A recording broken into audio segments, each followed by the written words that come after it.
tu n'auras plus ton problème de reflux gastrique directement. Là. Ça va te permettre de dormir comme faut. Après, tu n'auras pas de rêve en boucle qui revient tout le temps. Là. Quand ça fait ça, c'est un signe que tu fais une indigestion. C'est pas parce que tu es fou. Là. OK? C'est pas parce que ton lit, il est. Tu sais, puis quand tu te couches dans ton lit, tu n'es pas confortable dans ton lit, c'est parce que ton corps, il a un problème. Là. OK?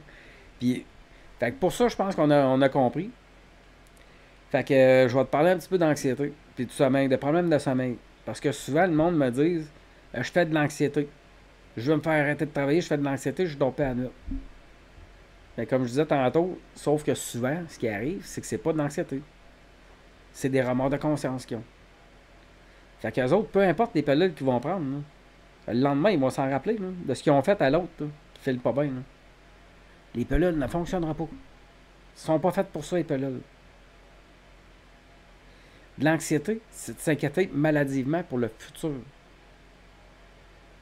Mais si tu as une raison de t'inquiéter, parce que tu rencontres ton boss, puis pendant 2-3 jours, tu dors pas, parce que tu sais que tu vas rencontrer ton boss, puis que ça va brasser, puis que parce que vous avez des affaires à régler, ça va être de l'anxiété. Ça va être sûr que de l'anxiété, un peu. Mais là, tu as une raison d'en faire. Okay? C'est quelque chose qui est important pour toi. Là. Si tu perds ta job, après ça, tu vas être dans la merde. C'est important pour toi. Fait que c'est normal que ça va t'empêcher de dormir. C'est normal que tu vas te préparer. Que tu vas préparer ton discours dans ta tête. Si mettons que tu es en train de préparer ton discours, tu sais, là, c'est tout le temps la même histoire qui va recommencer. Là. Tu sais, ton cerveau va comme ça la mémoriser. Là. Lui, il va essayer de prévoir qu'est-ce que ton boss va dire. Qu'est-ce que toi, tu vas dire. Qu'est-ce que tu vas dire mec, ton boss dise telle affaire. Mec, il t'accuse d'avoir fait ça. Qu'est-ce que tu vas... Fait que là, tu vas te préparer. T'es pas fou, là. T'es pas fou, là. T'es en mode survie en ce moment-là. C'est normal que tu dormiras pas, là. Tu fais pas d'anxiété, là. Maladif, là. Tu fais un peu d'anxiété. C'est normal. Il se passe quelque chose dans ta vie. Tu sais, puis j'en parle parce que, justement, ma mère, dernièrement, elle a un problème. Elle reste dans un HLM. Puis quand l'hiver, la gratte, elle passe pour venir déneiger, s'il y a des autos qui sont encore dans le stationnement, ils remorquent la voiture automatiquement. Puis ma mère, elle n'aime pas ça quand ça lui fait ça. Parce que là, elle est obligée d'aller courir, d'aller chercher son char à Fourrière, puis de payer l'amende, ça coûte 200$.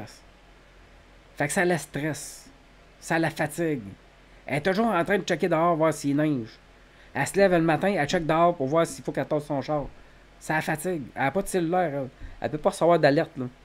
Fait qu'il faut tout le temps qu'elle check dehors, l'hiver, qu'elle surveille ça. Elle a parlé de ça à son médecin. Moi, elle m'en parle tout le temps, mais je dis tout le temps, mais oui, mais c'est pas grave. Tu sais, au pire, je dis, débarrasse-toi de ton char, mais elle tient à le garder. Fait que je dis, garde. Mais c'est juste pour dire, elle en a parlé à son médecin. Son médecin, il a donné une prescription de 5 ans. Parce qu'il a dit, tu fais de l'anxiété. Il a donné une prescription de 5 ans. Dans ce qu'elle a donné, là, je ne sais pas c'est quoi, parce que j'ai essayé de demander à ma mère qu'elle me l'appelle. Puis ça commençait par pro quelque chose. Mais ma mère, elle a de la misère à épeler les mots en français parce qu'elle est anglophone. Fait que c'était pas clair, je comprenais pas c'était quoi le médicament qu'elle prenait. Mais tu sais, moi, ça fait 2-3 ans, là, j'entends parler du monde qui prend des pilules pour l'anxiété. Puis aussitôt qu'ils mélangent ça avec de l'alcool, ça leur fait des chocs électriques dans le cerveau. Mais c'est vrai ça que ma mère m'a dit. Elle dit, quand je prends ça, là, elle dit, aussitôt que je prends une coupe de vin, ça me fait des chocs électriques dans le cerveau. Puis elle dit, ça règle pas mon problème. Mais elle dit, il faut quand même que j'aille tasser mon char. Fait que ça règle pas le problème. Elle dit, ça donne rien, je prends ça, cette pilules-là. Fait que moi, je suis content quand elle me dit ça. Parce qu'elle raisonne par elle-même. Elle me dit, tu sais, elle voit par elle-même que ça l'aide pas, là. Ça lui donne rien de prendre ça, puis il y a de la codéine là-dedans pour rester accroché. En plus, ça lui cause de la constipation, d'autres problèmes. Des effets secondaires, toutes sortes d'affaires pas le fun, des bouffées de chaleur, puis des affaires de même. Puis ça règle pas son problème, là. Faut quand même qu'elle ait tassé son genre. Puis tu sais, ceux qui se font prescrire des affaires de même parce qu'ils ont des remords de conscience, ça efface pas leur mémoire, là. Ils s'en rappellent encore de ce qu'ils ont fait. Là. Fait que c'est pas ça le problème, là. Le problème, c'est qu'il faut régler la mentalité du héros. Puis que tu te permettes plus de faire du mal aux autres au nom du bien. De faire payer aux autres. en jouant à la police, en jouant à maîtresse d'école. C'est ça qu'il faut faire. Pour plus avoir de remords de conscience, tu te mêles de tes affaires. T'en as plus de remords après. Si t'as plus d'ennemis, si tout le monde est ton ami, t'as pas de remords de conscience. T'as pas besoin de tout réanalyser, toute la discussion pour voir si t'as pas dit un mot de travers, pour voir s'il y aura pas quelqu'un qui va tirer comme conclusion que t'es quelqu'un de mauvais. C'est ça qu'on a peur. Tu sais, quand on fait ça, là, hein, on revise tout ce qu'on a dit dans toute la soirée. Là. On va s'en rappeler, là, de chaque discussion. Mais c'est quoi notre peur dans ce temps-là? C'est que quelqu'un d'autre tire comme conclusion qu'on est méchant puis qu'il commence à nous le faire payer à partir de là. Parce que même si nous autres, on sort de là, les autres sortent pas de là. Là. OK? Les autres, ils vont rester dans cette mentalité-là quand même. Là. Tant qu'ils n'auront pas lu mon livre. Tant qu'il n'y aura pas quelqu'un qui va leur expliqué pourquoi il faut que tu sortes de là. Tant qu'ils n'auront pas écouté un gars comme moi, là, puis mon discours, là, je l'ai jamais entendu dans la bouche de personne à date. Fait que tout le monde reste dans cette mentalité-là. Fait que c'est de ça qu'on a peur. Tu sais, c'est que les autres tirent comme conclusion qu'on n'est pas correct. Parce que qu'est-ce que ça veut dire dans ce temps-là? Ça veut dire qu'ils vont nous rejeter. Ça veut dire qu'ils vont nous le faire payer. Qu'ils vont se transformer en quelqu'un de méchant. Fait qu'il faut arrêter de faire ça. OK? Puis, tu sais, des remords de conscience, si c'est ça qui t'empêche de dormir, c'est parce que tu as un problème à gérer ta mémoire. Tu sais, on a deux grandes facultés humaines. La mémoire et l'imagination. La mémoire, ça nous permet de nous rappeler de ce qui s'est passé. Notre corps nous fait sentir mal par rapport à tel ou tel souvenir pour pas qu'on le refasse. C'est pas pour qu'on tire comme conclusion qu'on est une mauvaise personne puis qu'on commence à se traiter méchamment nous autres mêmes à cause de ça. Hein. Okay. Je veux dire, ton corps t'a fait sentir mal par rapport à ça parce qu'il veut plus que tu recommences. Ton inconscient, lui, la mentalité du héros, il l'a pas. Là. Lui, quand tu fais de quoi de pas correct à quelqu'un, là, il va se rappeler de ce que tu as fait de pas correct. Peu importe la raison. OK? Fait que super important. Fait qu'on sort de sa mentalité-là. Puis l'anxiété, il faut vraiment comprendre que c'est pas des remords de conscience. Puis c'est pas parce que tu prends des pilules que ça va régler ton problème. Si, exemple, toi tu fais de la. Tu sais, comme j'ai souvent vu, des cas de personnes qui font de l'anxiété. Mais eux autres, là, juste pour te. Tu sais, pour te dire à quel point que c'est de l'anxiété, eux autres qui font, là. Comme il y a une madame, là, elle, là, depuis Noël, là, elle dort plus. Là. Ça l'obsède constamment, là. De faire les cadeaux à son mari pour l'année prochaine. Tant qu'elle n'a pas fait ses cadeaux, ça la fatigue. Elle dort plus à nous. Ça l'obsède complètement. C'est ça de l'anxiété. Elle s'inquiète maladivement pour des niaiseries qui vont arriver plus tard. Même si elle les achète au mois de 2 mois avant ses cadeaux. Là. Ça change quoi? Mais pour elle, c'est de la première importance. C'est tout. Elle est juste pas capable de se raisonner. Elle fait de l'anxiété. Elle, quand elle prend ses pilules, là, ça fonctionne. Elle pense plus à ça, là, à faire des cadeaux à son chum. Là. On dirait qu'elle est capable de se raisonner, là, de faire la part des choses. Fait que je veux dire, puis tu sais, souvent, c'est ça le problème. Tu sais, le monde va voir le soir quand ils se couchent, ils sont prêts à dormir parce qu'ils sont prêts à gérer leurs deux plus grandes capacités, leur mémoire et leur imagination. Fait que là, il y a un souvenir qui monte de quelque chose, là, ils se sentent mal. Là, ils commencent à se dire, ah, je suis pas une bonne personne, je suis quelqu'un de narcissique dans le fond. Là, il faudrait que je fasse quelque chose pour que le monde pense, pour que le monde tire comme conclusion que je suis une bonne personne. Fait que qu'est-ce que tu fais dans ce temps-là? Fait que tu fais comme Mike Ward. Tu vas aller acheter des 25 cabanes, puis tu vas essayer de faire un œuvre de charité. Tu vas essayer de faire un geste concret pour montrer au monde que tu es une bonne personne. Pour que le monde tire comme conclusion que tu es une bonne personne. Sauf que tous tes ennemis, mais qui te voient faire ça, eux autres, ils vont tirer comme conclusion que tu as fait ça juste pour gagner la sympathie des autres. Fait que ta bonne action, elle va servir contre toi. C'est ça qui fait que souvent, les bonnes actions servent contre nous autres. Tu sais, moi, à un moment donné, j'ai fait un... C'est pas la première fois, là, je fais des vidéos comme ça, là, puis, tu sais, j'ai déjà eu plus d'abonnés que ça, là, mais j'ai tout perdu mes abonnés à un moment donné, parce que j'ai fait une erreur. Parce que il y avait un centre euh, qui aide les animaux en difficulté. Puis moi, à un moment donné, j'ai trouvé deux petits pigeons. J'étais sur un chantier de construction, puis j'ai tombé sur deux petits pigeons. Il n'y avait plus de mer, il n'y avait plus rien, ils étaient dans une boîte. Puis on était au printemps, il faisait peut-être 4-5 degrés dehors, fait que, puis la nuit s'en venait. Fait que si je les avais laissés là, les pigeons, ils n'auraient jamais survécu. Ils étaient déjà en train de mourir. Fait que je les ai embarqués dans mon truck, puis je les ai amenés chez nous. Je savais pas quoi faire avec ça. Fait que je suis allé les porter dans. J'ai fait une recherche sur Internet, puis j'ai trouvé une place. Fait que je suis allé les porter à Saint-Georges. Les deux petits pigeons, pour que cette place-là s'occupe des pigeons que j'avais trouvés. Fait que c'est ça. Fait que j'ai fait un vidéo pour dire au monde que si tu trouvais un animal en difficulté, ben, d'aller l'amener là, puis ça. C'était super gentil ce que je faisais, sauf que ça paraissait que je faisais ça pour gagner des abonnés. Puis c'était ça le but. Je veux dire, j'avais à peu près peut-être 150, 200 abonnés. Moi, mon but, c'était d'atteindre le 1000. Fait que je me suis dit, si je fais quelque chose comme ça, je vais atteindre rapidement le 1000 abonnés, puis je vais commencer à avoir une chaîne monétisée. Parce que tant que tu n'es pas monétisé, YouTube, ils vendent la publicité sur tes vidéos, mais c'est eux autres qui empochent l'argent. Mais quand tu commences à être monétisé, là, ils te donnent des redevances sur le nombre de vues, puis tout ça. Fait que, je veux dire, c'est là que ça commence à être payant pour nous autres, t'sais. Puis qu'on peut commencer à penser à vivre de ça. Mais bref, juste parce que j'ai fait ça maladroitement, j'avais pas conscience tant que ça dans ce temps-là de la négation. Fait que je prenais pas en considération les conclusions que le monde allait tirer en écoutant mon vidéo. Fait que j'ai tout perdu mon progrès. Le monde, ils ont pensé que je faisais ça juste pour les mauvaises raisons. Fait que je me suis tiré dans le pied.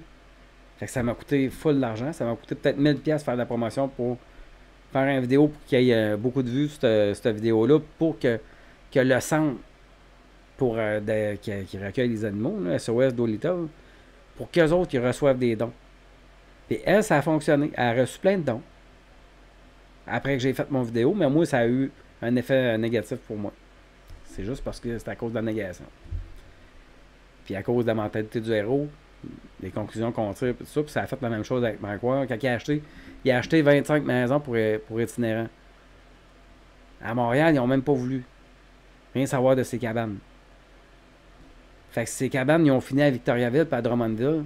Puis je pense qu'il y en a une ou deux qui ont servi. Les autres, ils ont fini moisis dans un hangar. Ils savaient pas quoi faire avec ça. C'était juste pas réfléchi, son affaire. Puis il faisait ça pour se redorer l'image à cause de sa saga avec le petit Jérémy. Le monde le savent que c'est pour ça qu'il a fait ça. Fait que le monde va le percevoir négativement. Fait que cette affaire-là que Mike Ward a faite, il s'est tiré dans le pied avec ça. Il a perdu des fans. Puis il a confirmé à tous ceux qui ne l'aiment pas que c'est un trou de cul. Le monde, c'est comme ça. Je dis pas qu'il s'en est un. Là.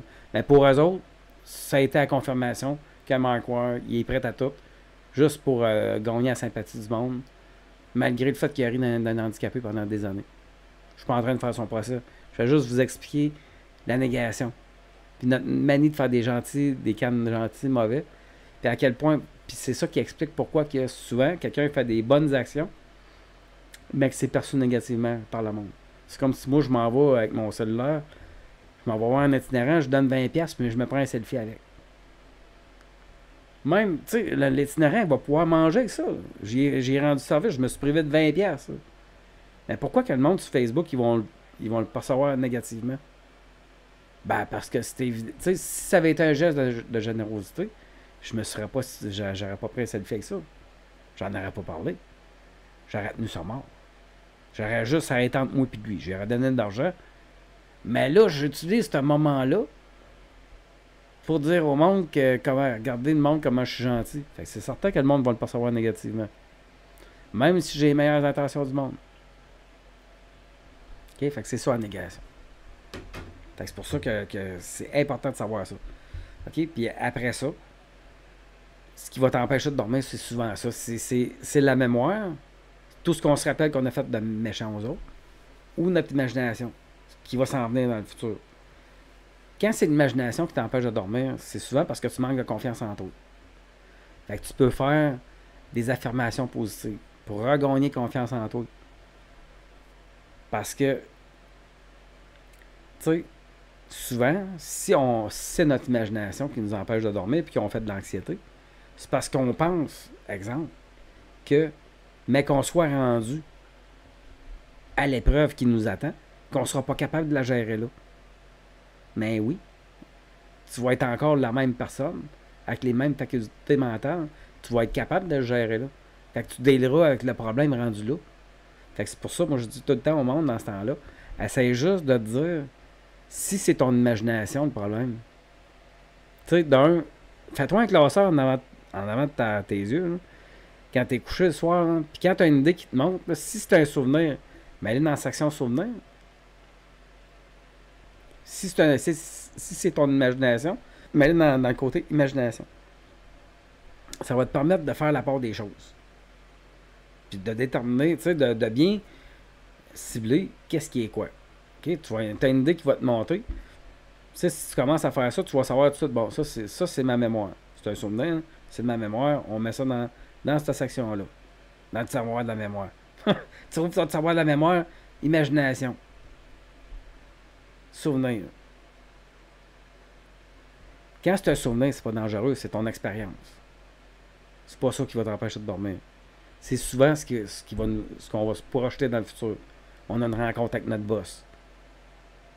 On a une rencontre avec quelqu'un ou quelque chose comme ça. Ça va nous empêcher de dormir. Quand on a un scénario qui arrête pas de tourner en boucle dans notre tête, ce qu'on peut faire, c'est qu'on peut se lever. On sait, là, c'est notre imagination. Là. On essaie de prévoir ce qui va arriver. Là. Ce que tu peux faire, c'est te lever, aller écrire. Ton cerveau va percevoir ça. Si tu vas écrire ton problème, ce que tu as dans la tête, là, bon, ton cerveau va... Parce qu'on est fait pour gérer nos problèmes en premier. Tant que ton problème ne sera pas réglé, ton cerveau va continuer à se préparer tant que ça ne sera pas à ton goût. Mais que tu aies trouvé la bonne version de ce que tu vas dire, probablement que tu vas t'endormir là. Mais ce que tu peux faire, c'est que tu peux te lever, tu peux prendre 5 minutes puis de l'écrire. Mais tu sais, juste le fait d'apprendre à déterminer si c'est un souvenir ou si c'est ton imagination. Juste ça, souvent le monde c'est assez. Puis tu sais, ça va revenir un peu comme compter les moutons. Fait que je veux dire, si ton estomac est au repos, tu as un pH neutre dans ton estomac, tu n'as rien mangé que tu ne gères pas, puis qu'en plus, tu te couches, là, tu vas être confortable dans ton lit. Tu n'auras pas de raison de ne pas être confortable, tu ne fais pas d'indigestion. Fait que tu vas être hyper confortable. Le temps que tes couvertes se réchauffent, tu vas être super bien.